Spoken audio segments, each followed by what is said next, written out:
The data is continuously migrating, I think, in a more positive direction as organizations like ASCO begin to speak to the importance of cost of the value or the cost of care to our patients. Let me give you a few examples. About 8 or 9 years ago, we published a guidance statement on cost of cancer care, and we advocated that physicians keep in mind the clinical impact and the cost impact of the decisions we make on behalf of patients. It received very little traction at the time, and there were many docs who felt that this was an immoral position to take, that the ethics of medicine would preclude our consideration.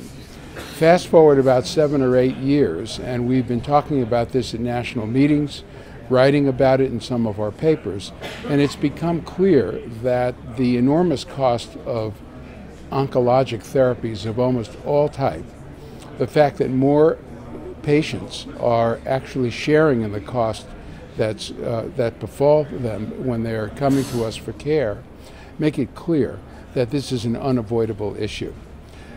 Investigators at the university, actually it's at Duke University, have done some quantifying of this, and while it's by no means the rule that in every important conversation at which treatment plans are recommended, cost is included, around 22, 25, or 30% of the conversations do overlap with issues of how much this is going to impact the patient's financial bottom line.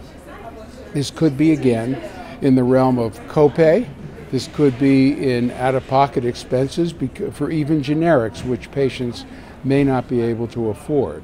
And now in our follow-up care, we're seeing that more and more doctors are sensitive to this, and they're asking about compliance. Are you taking this particular or that particular drug? Are you taking it regularly?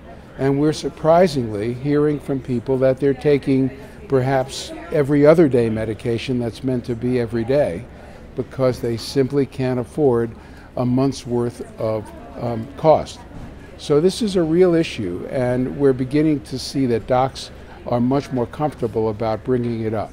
I think more often than not, it's going to be the patients themselves who suggest that there may be a problem, and it would have to be the physician or the nurse practitioner who's going to be sensitive enough to understand that they're really alluding to something they may not be comfortable enough talking about.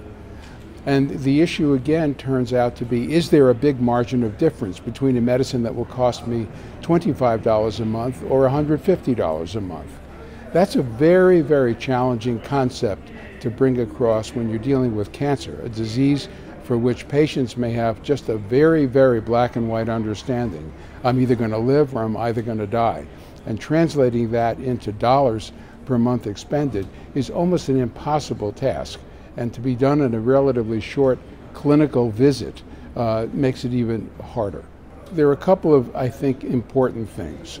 First off, it's important when making a recommendation for a new therapy to discuss with the patient if there's only one, you need to be candid and then help the patient work through the system even if it's a very expensive therapy, because then the doc's comfort with using some of the various pharmaceutical company assistance programs or other kinds of programs, that comes into play. Because if there's only one proper treatment, you have to help your patient get that.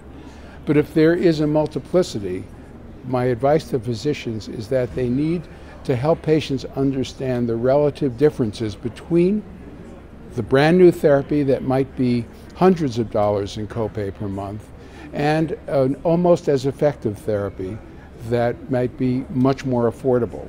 Because the magnitude of absolute difference as it impacts a given patient is very often very small. I'll give you a few examples from my own practice. I care for women with breast cancer. Before these drugs were off patent, aromatase inhibitors were quite expensive. Tamoxifen, which had been off patent for a considerable period of time, very much less expensive. What to do?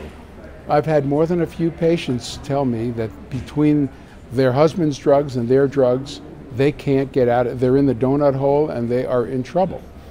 And so I explored that at least with respect to the treatment I'm using.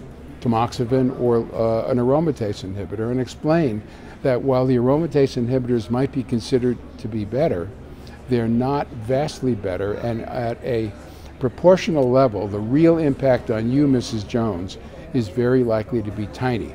And so if your family's bottom line is at stake, I would strongly suggest we give you a very, very good therapy that's affordable, rather than hurt your family's finances in any number of ways for a therapy that may be only marginally better.